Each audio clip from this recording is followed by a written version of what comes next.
What is happening? Hi, everyone. We're back. Oh, yes. I would like to do a huge shout out to community and my wonderful neighbor and local doula, April Duggins, who let me use her computer because I was having technical issues. So thanks for everyone for hanging in there because I was so excited to get to the meat of what we were talking about, but hopefully we've had a chance for folks to kind of get situated. And also, Mary, I heard you were talking about we'll start a thread after this, which I think will be so fun, of all of our folks feeding their babies in all their different ways through all the ages and all the stages. I think that'll be amazing. From your tiny little babies to your big happy toddlers and your gorgeous preschoolers and big kids. That will be amazing. And if you've pumped, if you've SNS'd, if you've been chest feeding, if you've been all of the things, I think that's what it comes down to for me is we in America, I feel like we don't see a lot of great representation of the human baby feeding experience and all the different ways it can look and all the different forms it takes. And sometimes it's totally banal. Sometimes it's like the most wonderful thing. Sometimes it's kind of a pain in the patootie. And it's okay to be all of these things. And sometimes it's tiny babies, and sometimes it's kids who walk up and say, "Hey, Mom, can I have some booby?" And that's okay, and it's not weird or creepy. Yeah. And the more we see it, that's the thing too, is it's only not normal to us because it's not normal to us. The more we do it, people ask me a lot, why did you share so many photos of you nursing and pumping and talk about all the different things you supplemented and all of this? It's because when folks don't hear about it, how are you supposed to know what it's like? Everything you know about can be scary or weird. In so many other countries, it's an expectation that kiddos are going to nurse until they lose their milk teeth. I mean, that's baby teeth are called milk teeth. Right. Yeah. You can nurse with them. So, I mean, my big kid is 7 and just starting to lose her teeth. She biologically could still be nursing if that was something that in that relationship had worked for us, and that would be okay. And I feel like that's not a thing that we in America really talk about very much.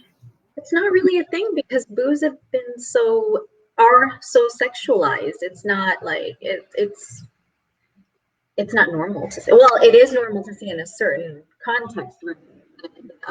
You pair that with babies, and then it becomes unnatural. Probably because of the people writing these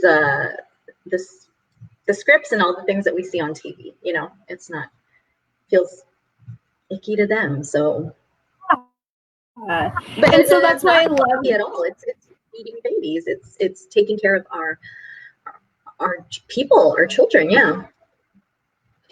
And I think that's why it's so important that we reclaim that story writing power as the people who are feeding the babies to say, that's just what I'm doing. I am just providing my milk to my baby the way that, Creator or Mother Earth or nature or whatever, our personal story is, whatever works for us. And yeah, I was telling Mary earlier, what I discovered, which is so funny given my, during pregnancy when I was so adamant that I was not going to nurse a baby past 6 months.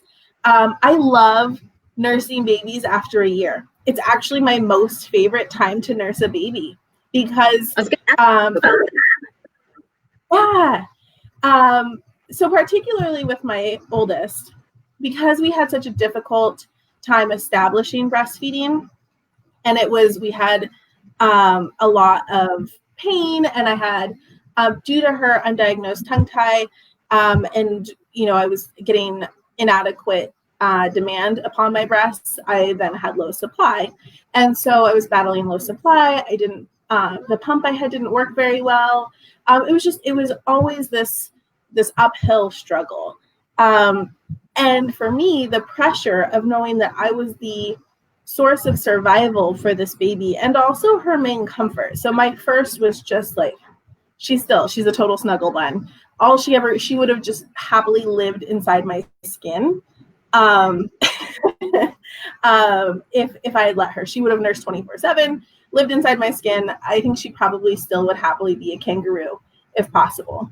And so it, for me, was very difficult to be, to know that she was 100% dependent on me for that.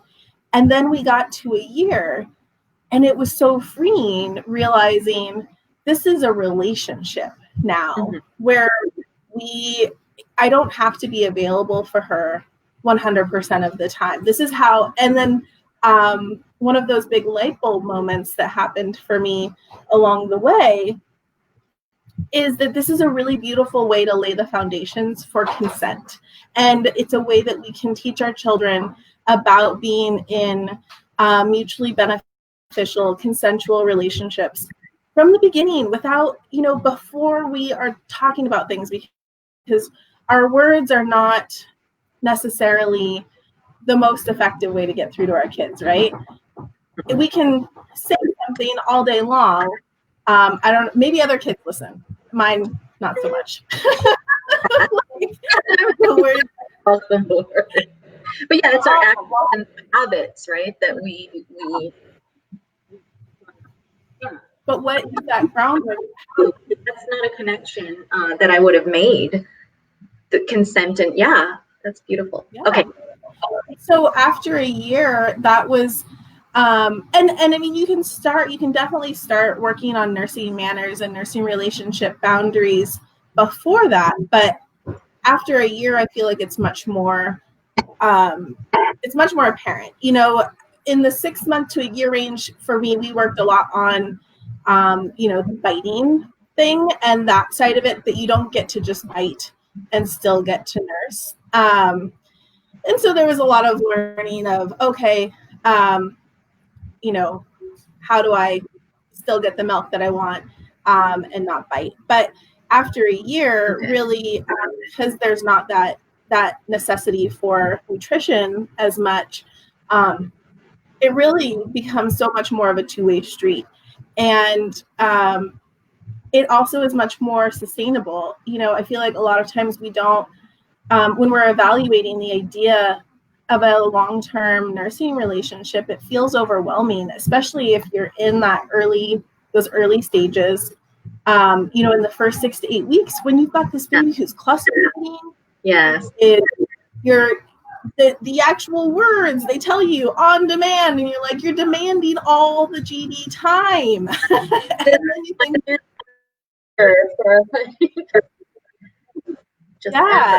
and exactly. But then, after a year, it's no longer about a mutually beneficial relationship. And so it only works if it's working for both people. And that's kind of the crux of what I teach my kids in everything, is something's only fun if it's fun for everyone. And nursing is only good if it's good for everyone involved. How did that look, nursing a baby after a year? Because I was between like 6 to 9 months, so I didn't make it up to that year. But yeah, how did it look? Was it still on demand? How did you balance that with table food, with like actual solids or actual, not actual food because we make actual, but just balancing that with other foods and with the time schedule. So both my kids were incredibly different, and all kids are. So I imagine that I have had 2 nursing stories, and for every person who has nursed a baby on this planet, there's probably that many nursing stories and different kinds of paths. For my first kiddo, we had a variety of different things going on. So we had I had introduced solids, and we really needed her to be taking them pretty well, pretty early. So we did our goal was baby-led weaning for food introduction, but we also really pretty badly needed to get more calories in her. She was still really struggling with weight gain, and we were supplementing. I was pumping. We were triple feeding. We did that for 6 months, but we were using donor milk primarily for supplementation, and it was getting harder to get. So I really focused on getting her high nutrient dense food to supplement, and nursing as much as possible and pumping at work. She really, I could tell the more I worked and the more that she also didn't, neither of my kids loved bottles. So they didn't do a great job. My oldest, my daughter, she would take 2 ounces from a bottle every 2 or 3 hours while I was gone, which isn't really, it's good, it's fine. But because she was struggling with weight gain, it was on the low end. And then she would nurse in a way that what we refer to as reverse cycling. So then basically I would pick her up from work, and then she would nurse all the way from the time I picked her up from daycare, through the night into the next morning. And so my goal for me to sleep was I was hoping that she would be able to get more food through solids. And she took to solids really well. She loved, from the get-go, she loved all sorts of great, beautiful flavors. The first time we gave her sweet potato, she acted like she had found the, treasure at the end of the rainbow. She was just like, whoa, mind blown. What is this magic? And for her, it was much more of a very gradual journey. So we introduced food, and she didn't reduce her nursing really hardly at all. She did reduce how much bottle she would take while she was at daycare. And she still nursed a ton. In fact, if anything, I feel like my milk supply increased because my stress decreased, which was interesting. And when we hit a year, I stopped pumping at work. And again, that was a huge source of stress for me because I would sit down and pump for 30, 40 minutes, and I would get a half ounce or an ounce.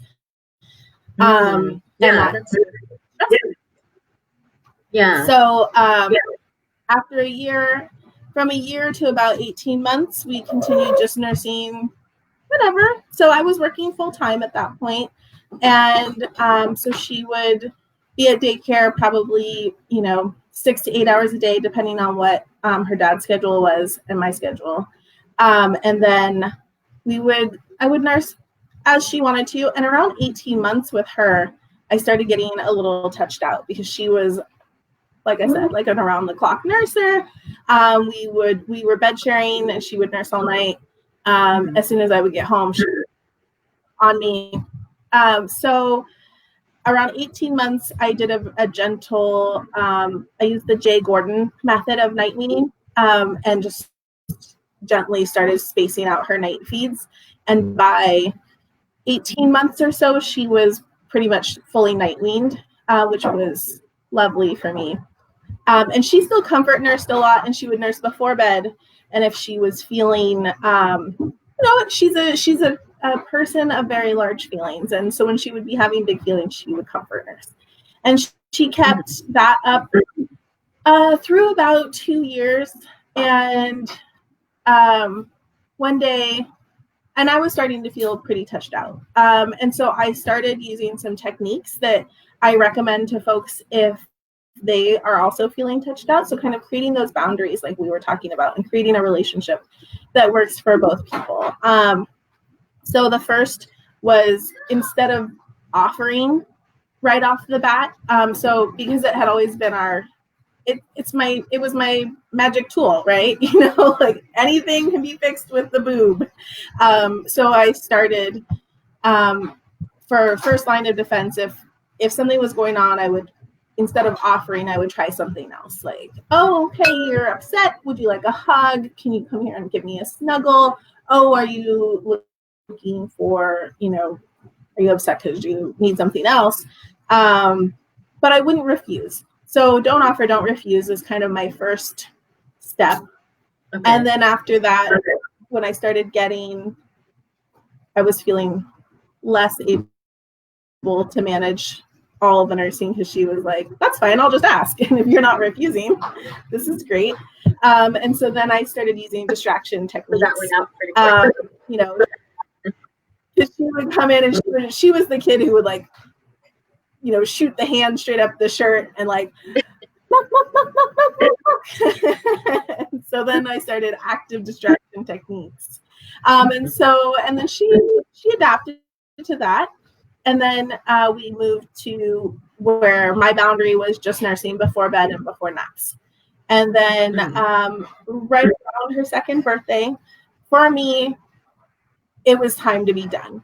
And so I had my mom and my husband be the ones who would put her to bed for her naps and her bedtimes. And she was fine. She had done it sporadically before then. And one day she was having a really bad afternoon. And I went in and I nursed her to sleep. And we had this like beautiful nap. She was just about to. And I remember cuddling up with her.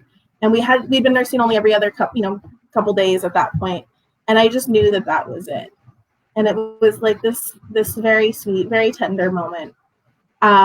She'd been having such a fit. She'd been having such a bad day.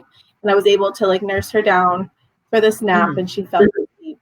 And it was so lovely. And that was it. That was the end.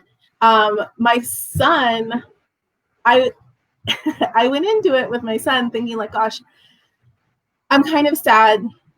You know, I had been going through a lot with my daughter. I was still experiencing some postpartum mood disruptions and things. And for us, ending nursing at 2 was important for my mental health. With my son, I didn't really experience any of that. And I had a much better handle on all of the moving parts of parenting. And he was a much less demanding nursling, even though he never took a bottle. So, and he didn't like food. So it doesn't sound demanding, but I always called him my business nurser. He would like come in, get his milk, get out of there. And he was always like this beautiful, big, fat, chubby baby. We called him the meatball. And he never wanted comfort nursing ever. Even as a tiny baby, I would try. I have a specific memory of him being about 7 months old, and we were trying to go out to eat.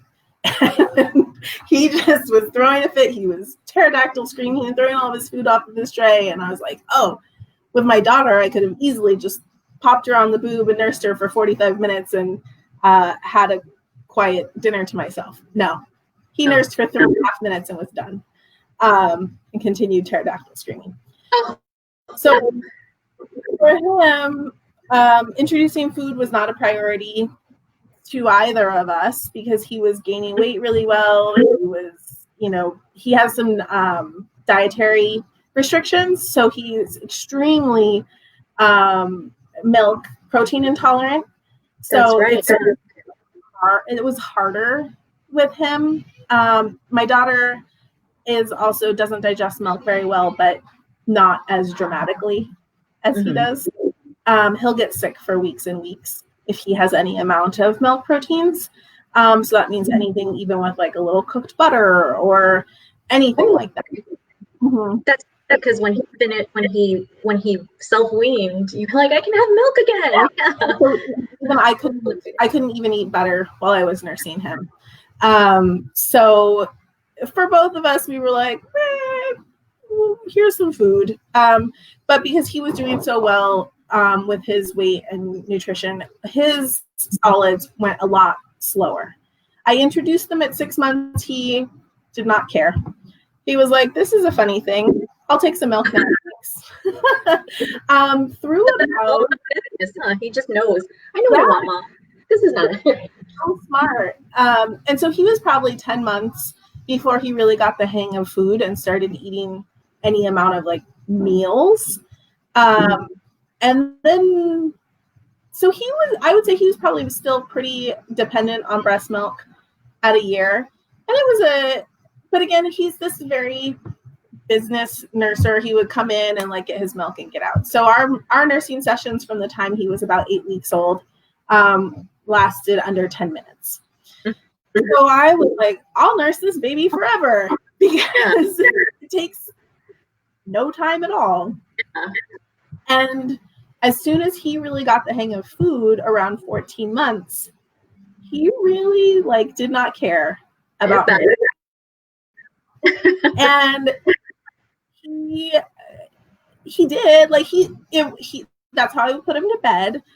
So from about 14 months until 2 years, he nursed before naps and before bed.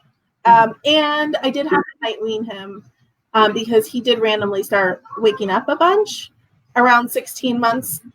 So we again just did like the gentle Jay Gordon. He wasn't a bed share. He doesn't like to bed share. He doesn't like to cuddle. Mr. Business. He's actually more cuddly now that he's not nursing. So he started waking up a bunch, and he would just nurse for 2 or 3 minutes. But he had very specific demands about it. You know, he didn't like to cuddle, so I would have to actually get up, sit up in the chair, nurse him, hold him a specific way, then put him back down, rub his back for 20 minutes or whatever. So we worked our way through that. And then, so we would just nurse twice a day, naps and bedtime. And he was like 23 months, I think.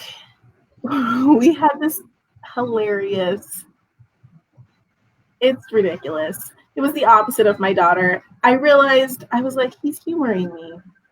He likes schedules and routines, and this is his routine. But at this point, he was nursing for 30 seconds at a time. So we would get all set up in our area. He would lay down, and he would very half-heartedly go. Yeah. And I would latch him, and he'd be like, he was trying to make sure you were okay. And so I was like, you don't have to do this. So after I realized, I was like, you're making it weird, kid. So the next day I didn't offer, I just sang him his song and I gave him a hug, and then he pointed at his bed and I put him in his bed and he went to sleep. And that was it. And that's the story, Mr. Business. Yeah.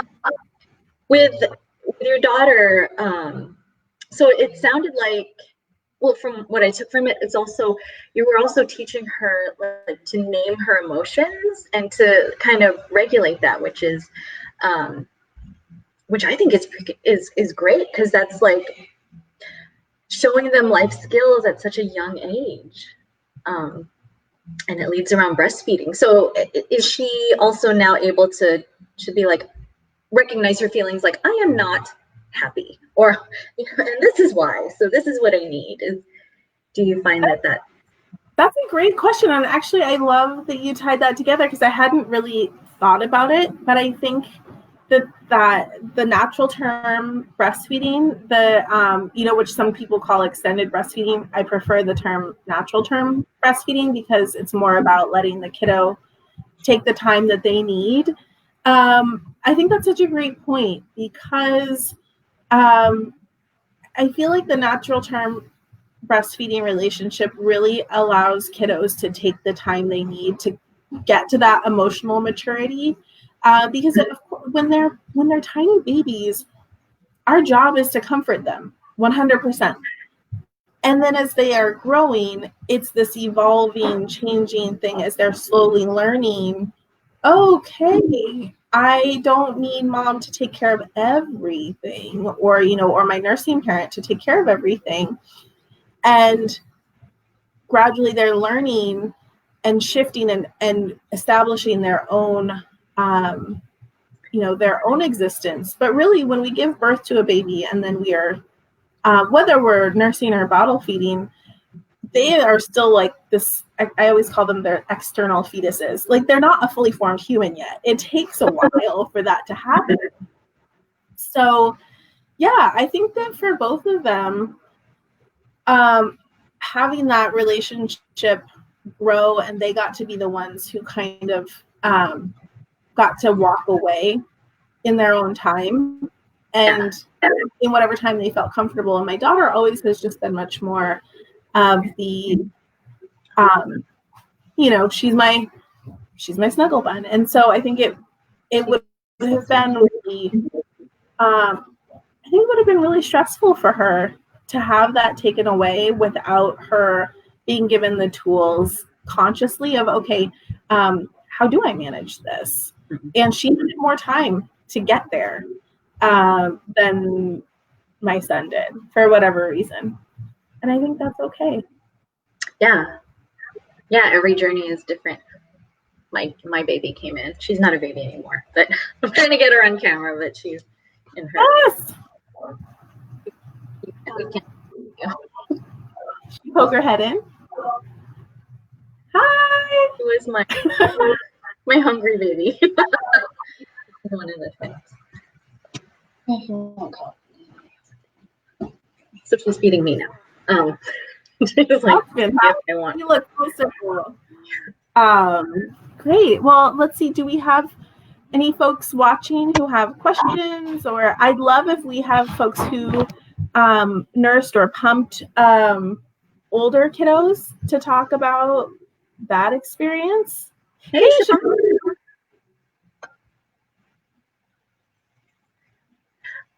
I going back to like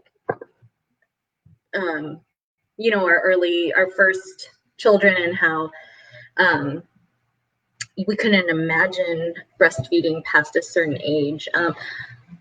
My sister breastfed her daughter for a couple of years and weaned. I think they weaned just recently, like within a year. But I just see them and I'm like, oh, that's so beautiful, because they're still little when they're like, oh, Antonia Spires. Oh, Antonia. Well, Mary, how about you finish telling your story and then we'll read Antonia's. Okay. Oh, I was pretty much done. It was just, seeing her nurse after when she was like a year old or over a year. Throughout that time, it did look very different, and it was beautiful that they still had that little bond, and they're really not as big as you think when they're over a year old. So, or 2 or 3. I mean, yeah. So Antonia says she nursed each of her kiddos at least 3 years. They're all less than 2 years apart. So I tandem nursed for a little bit with all of them. I had to temporarily wean my second when I was pregnant with my fourth. That pregnancy was directly after a miscarriage, and I was feeling very depleted. I thought he would pick it right up again once I had the baby, but he'd forgotten how to latch, even though he really wanted to. There was zero support for extended nursing, but we kind of figured it out. And after about a month, he started nursing again, and we went about 6 more months. Antonia, thank you so much for sharing that. That is so beautiful. And I think it really speaks to the American cultural discomfort with grief and with natural term breastfeeding, because there's just so much going on in there, and I just really appreciate you being vulnerable with us and sharing that whole experience. And I hold you and all of your babies in my heart. And I'm so glad that you and your kiddo got to finish your nursing journey in a way that brought you both joy and comfort instead of, in the midst of all of that grief you were experiencing. And Maria from Los Angeles lets us know that her daughter is going on 6 and hasn't weaned yet. So that is amazing. And I just want to lift up Maria's journey. And that's incredible. And I think that's why it's so important that we have these conversations, because, a lot of times when it's talked about in the media, media exists to be sensational. And so, we'll see folks like, do you think this is right? Who gives a crap? Of course it's right. It's what people are, taking care of their babies. You're giving beautiful love and comfort and supreme nutritional care to your baby. There's one thing I wanted to touch on is that, sometimes folks will hear from their doctors, their pediatricians. Not my pediatrician. She's fantastic. I love her. Oh, thanks, Antonia. But there's quite a few pediatricians who I've heard have told clients of mine that the breast milk loses nutrition after a year or is not good anymore after a year. And so I know we're wrapping up and we're at the end of our time, which always happens mostly because we have all these technical problems. But I think it's so important to recognize that we have. Sorry, 1 second. April, do you want me to go? Oh, you're good. Are you sure? Okay. I'm at my neighbor's house. She's a massage therapist too, and now she's doing a massage. So it's so important. Our milk is still so it's amazing. It's like the most incredible superfood that you could give to anybody. It doesn't lose value. Like, is broccoli less valuable if you give it to a kid who's over a year? No, it has the same nutritional components. It just needs to be, we need that kiddo to be eating other food, of course. But I like to say that it's like having it's like being able to give your kiddo the most, potent superfood or like the most wonderful super vitamin. Is it their entire food source anymore? No. Does that mean it has no value? Absolutely not. That's a load of bananas.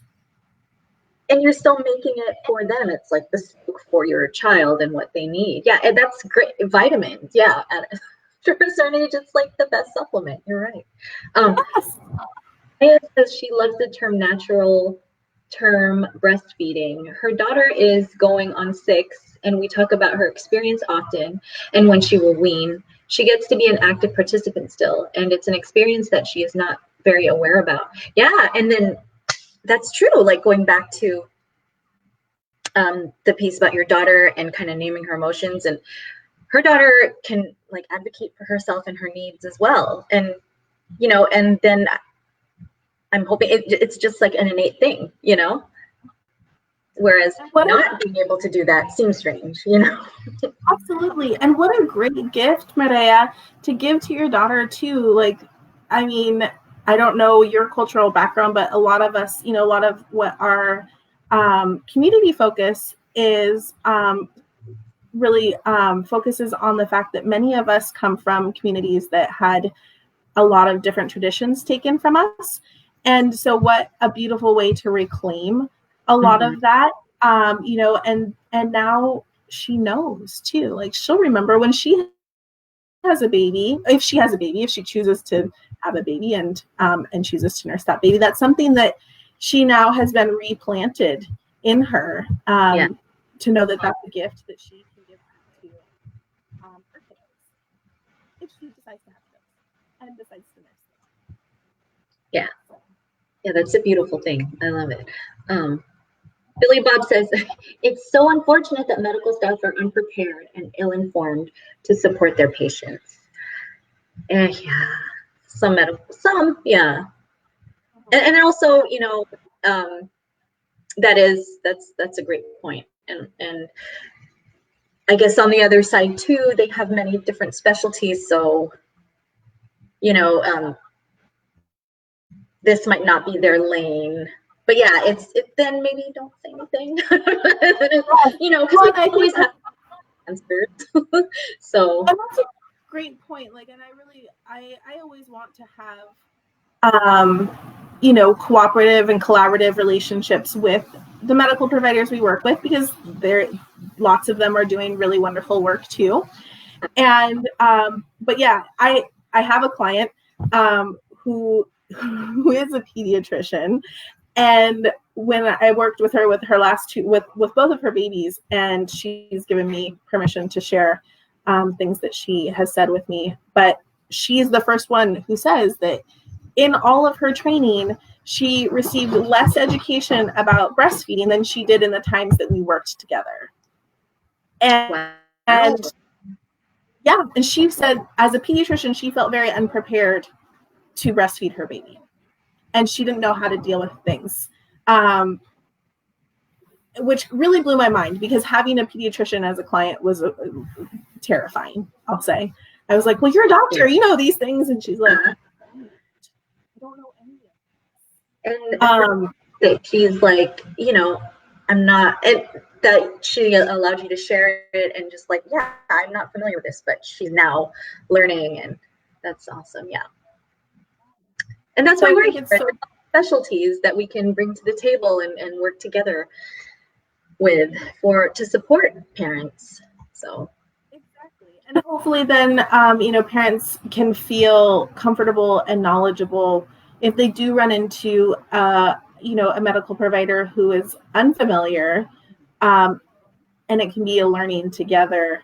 Yeah. And I just also hope that parents don't, if they do run into a provider who is giving them misinformation, such as that your milk is no good after a year, hopefully they feel equipped with the tools of knowledge so that they can say, hey, actually, that's incorrect, and I'm going to continue feeding my baby my milk, you know, whether that's nursing or pumping or whatever feels good for them. Oh, awesome. Mireya is indigenous from Mexico. Pecha and Pipil from El Salvador. That's phenomenal. I'm just so glad that we are reaching folks and resonating with all of you. This is very cool. So anyways, it's noon. I think we covered what we wanted to. We got our required technical glitches in. We appreciate everyone who tuned in. And I will get home and get that. What was that, Mary? Oh, I was just adding, like, we appreciate all the chats and like interacting with us. Yes, absolutely. You guys, the shared personal stories are so appreciated, and we just really want to honor that you take that time and share those experiences with us. You're incredible. And my heart just about breaks out of my chest thinking about all of these incredible people out there, all of you with your babies, and you know, this beautiful generation that we're growing together. So we will sign off. We are going to be doing these every other week now, because we're hoping we also have growing caseloads and lots of other work to be done. So we figure the every other week is super sustainable. We can keep that going and keep information coming to you all. And then also don't forget, we have lactation lounges with the peer counselors on Mondays, Tuesdays, Wednesdays. And then on Thursdays is a special gift. It's Cami Goldhammer, IBCLC social worker, my personal hero. She's amazing. So that's on Thursdays. And then every other Friday, we will do these lives. And we hope to see you all in a lactation lounge, in a live. You can always give us comments on our Facebook page. So make sure you follow us. Thanks, Billy Bob. You're amazing. Yeah. We'll see you all later. We'll see you all later. Bye.